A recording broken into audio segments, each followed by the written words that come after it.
Bonjour tout le monde, aujourd'hui je vais vous présenter un nouvel outil pour SolidWorks, la ligne de séparation. Alors qu'est-ce que c'est? En fait la ligne de séparation ça va nous permettre la chose suivante. On a actuellement créé une poutre ici, et on a forcément 4 surfaces là sur ce extérieur ici de ce côté, 4 intérieurs et 4 de chaque côté. Le problème peut-être c'est que moi j'aimerais juste avoir une surface qui soit ici, présente, sous une forme de carré. La question c'est comment je fais, est-ce que je ne veux pas créer un autre solide? Pour cela rien de plus simple. On va par exemple faire une esquisse et créer cette fameuse zone. Ici je crée ma zone, imaginons que c'est sur 150 de large. Et je quitte l'esquisse. Là le problème c'est que c'est encore une esquisse, c'est pas une surface. Donc je ne peux pas venir ensuite travailler certaines fonctions. Je vais donc utiliser esquisse et je vais aller dans fonction. Et dans fonction, là je vais lui demander de faire des lignes de séparation. Là maintenant je vais pouvoir lui indiquer les différentes surfaces sur lesquelles je vais venir travailler. Et je vais pouvoir séparer mon solide. Je valide. Et là, vous voyez que l'esquisse s'est projetée sur les autres surfaces et a littéralement découpé la pièce. Alors c'est toujours un seul même et solide, mais avec plusieurs surfaces. Attention néanmoins, vous pourrez remarquer à l'intérieur, elle n'a pas fait ce travail-là. Pour la bonne et simple raison que je ne lui ai pas demandé. Si je souhaitais aussi avoir cette séparation intérieure, il aurait fallu que j'aille dans éditer la fonction, et que là, à l'intérieur, je lui indique directement que je veux aussi séparer la poutre extérieure et intérieure. Et là, ça l'a bien fait. On peut maintenant se poser la question, c'est à quoi ça peut me servir? Ça peut me servir par exemple pour une étude mécanique.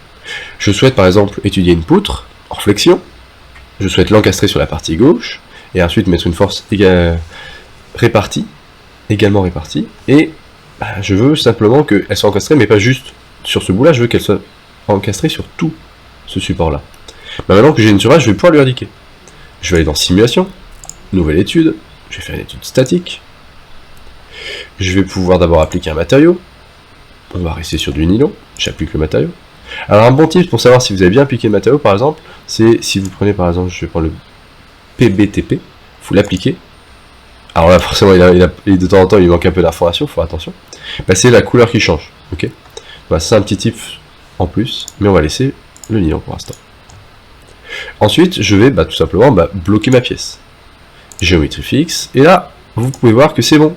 Il a bien pu observer où se trouve ma surface, et là, je peux bien bloquer ici, créer ma lésion encastrement, et pas juste sur la surface, là, sur le bord extérieur.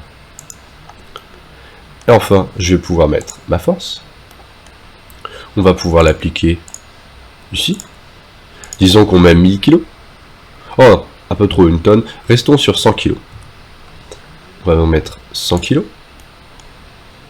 On va créer le maillage. Restons sur un maillage relativement grossier parce que il faut juste vite vous montrer l'outil. Et on va exécuter cette étude. Et là, on peut observer directement la déformation et voir qu'il a bien pris en compte ici là où ça s'encastre, et faire en sorte que bien sûr la force ne s'applique pas à cet endroit, elle ne s'applique que tout le long ici. Voilà le genre d'utilisation qu'on peut faire de la ligne de séparation. Voilà, vous savez désormais comment créer des surfaces sur vos différentes pièces. Je vous souhaite une bonne journée. Au revoir.